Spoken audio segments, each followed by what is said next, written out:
بسم اللہ الرحمن الرحیم۔ معزز سامعین و حاضرین، السلام علیکم ورحمۃ اللہ وبرکاتہ۔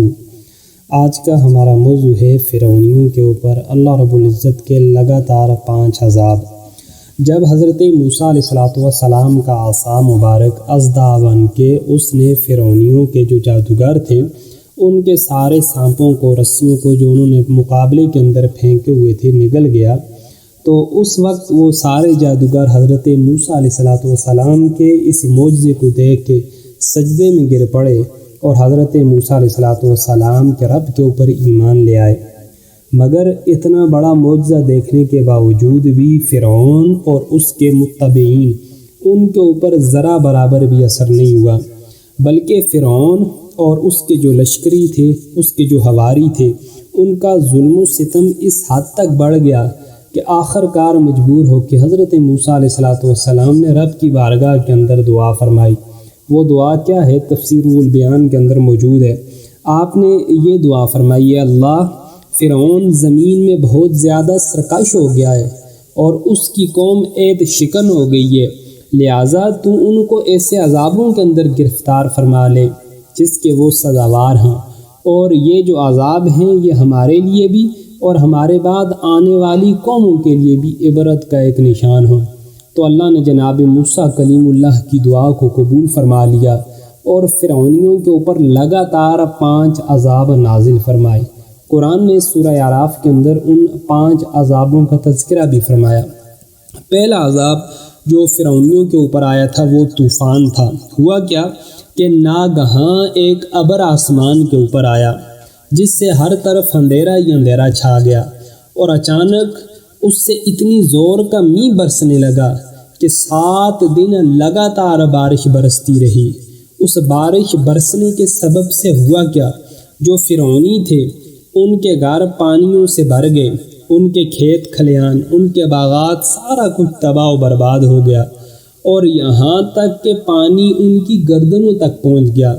جو فرعونی بیٹھا تو وہ ڈوب کے ہلاک ہو گیا، اور جو بقیہ تھے وہ کھڑے کے کھڑے رہ گئے۔ 7 دن انہوں نے اس عذاب کی حالت میں گزارے۔ اب جب ان کے یہ حالات کہ ان کے ساتھ بالکل متصل حضرت موسیٰ علیہ السلام کے حواری بنی اسرائیل کے لوگ تھے، لیکن ان کے اوپر اس عذاب کا بال برابر بھی اثر نہ ہوا۔ ان کے کھیت کھلیان، ان کے باغات اسی طرح قائم و دائم رہے، ان کے مکانات اسی طرح رہے، جبکہ برابر میں فرعونیوں کے اوپر اتنے بڑے مصائب، اتنی بڑی مصیبتیں، اتنی بڑی اذیتیں گزر رہی تھیں، یہاں تک کہ فرعونی مجبور ہو گئے۔ روتے دھوتے حضرت موسیٰ کلیم اللہ کی بارگاہ میں حاضر ہوئے، عرض کرتے ہیں: اللہ کے کلیم، آپ اللہ سے دعا فرمائیں، اللہ ہمیں اس عذاب سے نجات عطا فرمائے، تو ہم آپ کے اوپر ایمان بھی لے آئیں گے اور بنی اسرائیل کو آپ کے ساتھ روانہ بھی فرما دیں گے۔ حضرت موسیٰ علیہ السلام نہایت ہی رقیق القلب تھے۔ ان کی یہ بات سن کے آپ کے دل میں جو قومیت کا جذبہ تھا اس نے جوش مارا۔ آپ نے اللہ کی بارگاہ میں دعا کی، اللہ رب العزت نے پہلا عذاب ان سے دور فرما دیا وقت مقرر تک۔ اب جب ان سے پہلا عذاب دور ہوا تو فرعونی کیا کہنے لگے، اس کے بعد ان کے حالات کیا ہوئے کہ اس پانی کی وجہ سے جو باغات تھے وہ بڑے سرسبز ہو گئے، جو کھیت کھلیان تھے وہ ہرے بھرے ہو گئے۔ اب جب انہوں نے یہ حالت دیکھی کہ ہمارے کھیت و کھلیان بڑے ہرے بھرے ہو گئے، ہمارے باغات وہ بہترین ہو گئے، تو وہ کہنے لگے یہ بارش تو ہمارے لیے بڑی نعمت تھی۔ اور پھر انہوں نے جو حضرت موسیٰ علیہ السلام سے وعدہ کیا تھا اس وعدے کو پس پشت ڈالا، اس وعدے کو توڑ ڈالا اور ایمان نہیں لائے، اور سرکشی کے اندر، ظلم و سیاہ کے اندر پہلے سے زیادہ سرگرم ہو گئے۔ اب 1 مہینہ وہ اپنے گھروں میں بڑے آرام سے رہے۔ اس کے بعد اللہ رب العزت نے دوسرا عذاب ان کے اوپر نازل کیا، وہ تھا ٹیڈیاں۔ اب 1 ماہ تک جب ان کا کفر، ان کا تکبر، ان کا ظلم، ان کا عصیان اسی طرح پورے زور و شور کے ساتھ جاری رہا، تو اللہ نے ٹیڈیوں کے جھنڈ قوم فرعون کے اوپر نازل فرما دیے۔ انہوں نے کیا کیا کہ ان کے سارے باغات کھا گئیں، ان کے کھیت کھلیان کھا گئیں، یہاں تک کہ ان کے مکانوں کے اندر جو لکڑیاں لگی ہوئی تھیں ان لکڑیوں کو بھی یہ ٹڈیاں کھا گئیں۔ اب جب یہ صورتحال ہوئی، ان کے مکان ویران ہو گئے، ان کے کھیت کھلیان، ان کے باغات وہ بالکل تاراج ہو گئے تو ان کو بڑی عبرت ہوئی۔ اب برابر میں ان کے بنی اسرائیل والے رہتے تھے، نہ ان کے مکان خراب ہوئے، نہ ان کے کھیت اور کھلیان خراب ہوئے، نہ ان کے باغات برباد ہوئے۔ تو ان کو اتنی عبرت ہوئی کہ دوبارہ انہوں نے رجوع حضرت موسیٰ کلیم اللہ کی طرف کیا۔ 7 دن یہ عذاب بھی لگاتار ان کے اوپر جاری رہا کہ ٹڈیوں نے کوئی چیز بھی باقی نہیں چھوڑی۔ تو یہ کہنے لگے، اے موسیٰ کلیم اللہ، پہلے ہم سے غلطی ہو گئی ہے، اب ہم پھر آپ کی طرف رجوع کرتے ہیں، آپ اپنے اللہ سے دعا کریں کہ اللہ اس مصیبت، اس وبا، اس عذاب کو ہمارے اوپر سے دور کر دے، تو انشاءاللہ ہم ایمان لے آئیں گے۔ حضرت موسیٰ علیہ السلام نے پھر ان کے اوپر رحم کھایا، حالانکہ ایک دفعہ یہ دھوکہ کر چکے تھے، ان کے لیے دعا کی تو اللہ رب العزت نے پھر ان سے عذاب کو دور کر دیا۔ اب 1 ماہ تک پھر یہ اسی طرح خوش و خرم رہے۔ اس کے بعد تیسرا عذاب ان کے اوپر اللہ نے جو نازل فرمایا وہ گون کا تھا۔ تو ان کے پاس کچھ ان کا سامان بچ گیا تھا کھانے پینے کا، تو یہ اس کے اوپر بڑے مسرور تھے کہ چلیں ہمارے پاس تو کھانے کے لیے بہت کچھ ہے۔ تو اللہ نے گون کا عذاب ان کے اوپر نازل کیا کہ جس سے فرعونیوں کے تمام اناج، ان کے جتنے غلے تھے، ان کے جتنے پھل تھے، ان کے جتنے میوے تھے، جتنے باغات تھے، وہ سارے کے سارے گون نے کھا لیے۔ یہاں تک کہ مفسرین کرام نے لکھا کہ ان کی جتنی تیار فصلیں تھیں وہ یہ کیڑا چٹ کر گیا اور ان کے جسموں تک میں داخل ہو گیا، ان کے سر کے بال، داڑھی کے، مونچھ کے اور یہ ابروں تک جو ہے وہ کیڑا کھا گیا اور ان کے بال سارے سفید ہو گئے اور ان کے چہرے اس طرح نظر آنے لگے جس طرح چیچک روح شخص کا چہرہ نظر آتا ہے۔ جب 1 ہفتے تک نہ یہ کچھ کھا پی سکے، 1 ہفتے تک نہ یہ آرام سے لیٹ سکے، تو اس حالت میں یہ حضرت موسیٰ کلیم اللہ کی بارگاہ کی طرف رجوع کرتے ہیں، پھر اپنی غلطی کے اوپر ندامت کا اظہار کرتے ہیں۔ اللہ کے کلیم پھر دعا کرتے ہیں 1 مہینے کے لیے، پھر اللہ پاک عذاب کو مؤخر فرما دیتے ہیں۔ چوتھا عذاب ان کے اوپر اللہ نے جو نازل فرمایا ان کی دوبارہ بدعمالیوں کی وجہ سے، وہ مینڈکوں کا عذاب تھا۔ 1 مہینہ تو یہ اپنے گھروں میں بڑے آرام کے ساتھ رہے، لیکن 1 مہینے کے بعد اچانک ان کے گھروں میں، ان کی بستیوں میں بے شمار مینڈک پیدا ہو گئے۔ جو فرعونی جس مجلس میں بیٹھتا، ہزاروں مینڈک خود بخود وہاں پیدا ہو جاتے۔ بات کرنے کے لیے منہ کھولتے تو مینڈک چھلانگ لگا کے ان کے منہ میں داخل ہو جایا کرتے تھے۔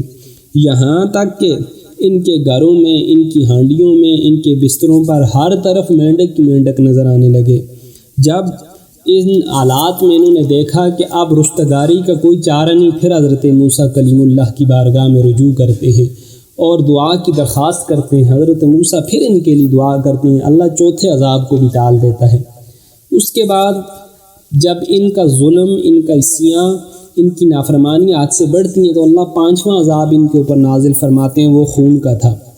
جب یہ عذاب آتا ہے تو ان کے کنویں فرعونیوں کے، ان کی نہریں، یہ سارے کے سارے خون سے بھر جاتے ہیں، ان کے گھر میں جتنے برتن ہیں وہ خون سے بھر جاتے ہیں۔ اب یہ سارے فرعون کے پاس گئے، کہنے لگے کہ اے فرعون، ہمارے اوپر اب 5واں عذاب آ رہا ہے، اب ہم کیا کریں؟ ہمیں کوئی سبیل بتاؤ، کوئی رستہ بتاؤ کہ ہم اس سے رستگاری حاصل کریں۔ تو فرعون نے کہا کوئی بات نہیں، یہ مسئلہ کوئی نہیں ہے، اصل میں یہ موسیٰ علیہ السلام نے تمہاری نظر بندی کر دی ہے، جس کی وجہ سے تمہیں اس طرح نظر آ رہے ہیں، حالانکہ حقیقت میں یہ پانی ہے، یہ خون نہیں ہے۔ تو یہ کہنے لگے کہاں کی نظر بندی، کہ دیکھو تو صحیح، ہمارے گھر خون سے اٹے پڑے ہیں، ساتھ میں ہمارے بنی اسرائیلیوں کے گھر ہیں، ان کے گھروں میں خون کا نام و نشان نہیں، ان کے گھروں میں پانی پانی، امن اور شانتی شانتی، اور ہمارے لیے تکلیف اور مصائب اور مصیبتیں اور پریشانیاں منہ کھول کے کھڑی ہیں۔ یہاں تک کہ بنی اسرائیلی اور فرعونی اگر ایک برتن سے منہ لگا کے پانی پیتے تو اللہ رب العزت کی حکمت دیکھیں، بنی اسرائیل والوں کے منہ میں وہ پانی جاتا اور جو فرعونی تھے ان کے منہ میں خون جاتا۔ اس کے بعد ان فرعونیوں نے یہاں تک یہ مجبور ہو گئے کہ انہوں نے جو پتے تھے ان کا رس چوسنا شروع کیا، جو درخت تھے ان کی جڑیں کھانا شروع کی، ان کا جو رس تھا وہ چوسنا شروع کیا، لیکن جو ہی منہ میں جاتا، کیونکہ اللہ کا عذاب تھا تو وہ رس خود بخود پانی کے اندر تبدیل ہو جاتا۔ آخر کار جب یہ بہت زیادہ تنگ ہوئے، پھر موسیٰ کلیم اللہ کی بارگاہ میں پہنچتے ہیں اور دعا کی درخواست کرتے ہیں۔ اللہ کے کلیم دعا فرماتے ہیں، اللہ پاک یہ عذاب بھی ان سے دور فرما دیتا ہے، لیکن جب یہ اپنی حرکتوں سے باز نہیں آتے تو اللہ رب العزت نے آخر میں جو ان کا حال کیا وہ یہ کیا کہ بیر کلزم کے اندر ان کو غرق کر دیا۔ اور قرآن سورہ اعراف کے اندر پارہ نمبر 9 ہے اور آیت نمبر 133 تا 136 اللہ نے ارشاد فرمایا فَأَرْسَلْنَا عَلَيْهِمُ الطُّوفَانَ، پہلا عذاب اللہ نے فرمایا ہم نے ان کے اوپر طوفان بھیجا، وَالْجَرَادَ وَالْقُمَّلَ وَالضَّفَادِعَ وَالدَّمَ آیَاتٍ مُفَصِّلَاتٍ فَاسْتَكْبَرُوا وَكَانُوا قَوْمًا مُجْرِمِينَ، تو ہم نے بھیجا ان پر طوفان، ٹڈیاں، گن، مینڈک اور خون، جدا جدا نشانیاں، تو انہوں نے تکبر کیا اور وہ مجرم قوم تھی۔ آگے دوسری آیت کے اندر ارشاد فرمایا وَلَمَّا وَقَعَ عَلَيْهِمُ الرِّجْزُ قَالُوا يَا مُوسَىٰ ادْعُ لَنَا رَبَّكَ بِمَا عَهِدَ عِندَكَ لَئِن كَشَفْتَ عَنَّا الرِّجْزَ لَنُؤْمِنَنَّ لَكَ وَلَنُرْسِلَنَّ مَعَكَ بَنِي إِسْرَائِيلَ، اور جب ان پر عذاب پڑتا کہتے اے موسیٰ ہمارے لیے اپنے رب سے دعا کرو اس عید کے سبب جو اس کا تمہارے پاس ہے، بے شک اگر تم ہم سے عذاب اٹھا دو گے تو ہم ضرور تمہارے اوپر ایمان لے آئیں گے اور بنی اسرائیل کو تمہارے ساتھ روانہ کر دیں گے۔ آگے ارشاد فرمایا فَلَمَّا كَشَفْنَا عَنْهُمُ الرِّجْزَ إِلَىٰ عَجَلٍ هُمْ بَالِغُوهُ إِذَا هُمْ يَنكُثُونَ، اللہ رب العزت نے ارشاد فرمایا پھر جب ہم ان سے عذاب اٹھا لیتے ایک مدت کے لیے جس تک انہیں پہنچنا ہے، جب ہی وہ پھر جاتے تو ہم نے ان سے بدلہ لیا۔ بدلہ کیا ہوا؟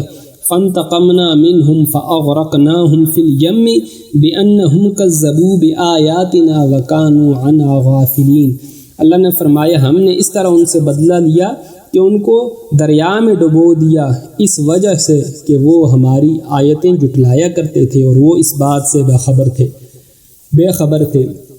اب اس واقعے سے ہمیں بے شمار درس ملتے ہیں۔ پہلا درس یہ ملتا ہے کہ عید شکنی کرنا یعنی وعدے کو توڑنا اور اللہ کے نبی کی تکذیب و توہین کرنا کتنا بڑا اور کتنا ہولناک اور عظیم جرم ہے کہ جس کی وجہ سے اللہ رب العزت نے بنی اسرائیل کو چھوڑ کے جو فرعونی تھے ان سارے کے سارے لشکروں کو اللہ رب العزت نے بما فرعون کے غرق کر دیا تھا۔ اور دوسرا ہمیں یہ سبق ملتا ہے کہ اللہ نے انبیاء کو بڑا ہی صبر و تحمل عطا فرمایا ہے اور ان کے دلوں کو بڑا ہی رقیق بنایا ہے۔ حالانکہ 5 دفعہ انہوں نے دھوکہ کیا لیکن حضرت موسیٰ علیہ السلام بار بار ان کے لیے دعائیں مانگتے رہے، اور اللہ کے سارے نبی خود ہمارے پیارے آقا حضرت محمد مصطفیٰ صلی اللہ علیہ وآلہ وسلم آپ سب سے بڑھ کر اپنی امت کے لیے رقیق القلب ہیں۔ حضور پاک صلی اللہ علیہ وآلہ وسلم کا ارشاد ہے سل من قطعک واعف عمن ظلمک واحسن الی من اساء الیک، یعنی جو تم سے تعلق کو کاٹے تم اس سے تعلق کو جوڑو، جو تم پر ظلم کرے تم اس کو معاف کر دو، اور جو تمہارے ساتھ برا برتاؤ کرے تم اس کے ساتھ اچھا سلوک کرو۔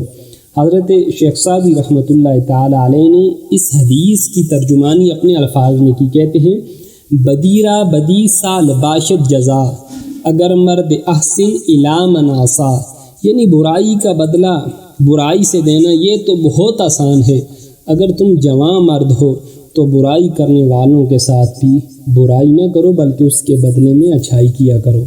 اب اللہ کے قرآن میں اور رسول اللہ کے فرامین میں ہمارے لیے حکمت کے نہایت ہی قیمتی راز پوشیدہ ہیں۔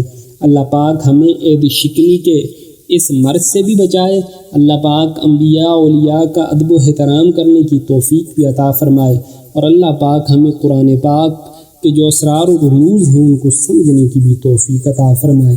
وما علینا الا البلاغ المبین۔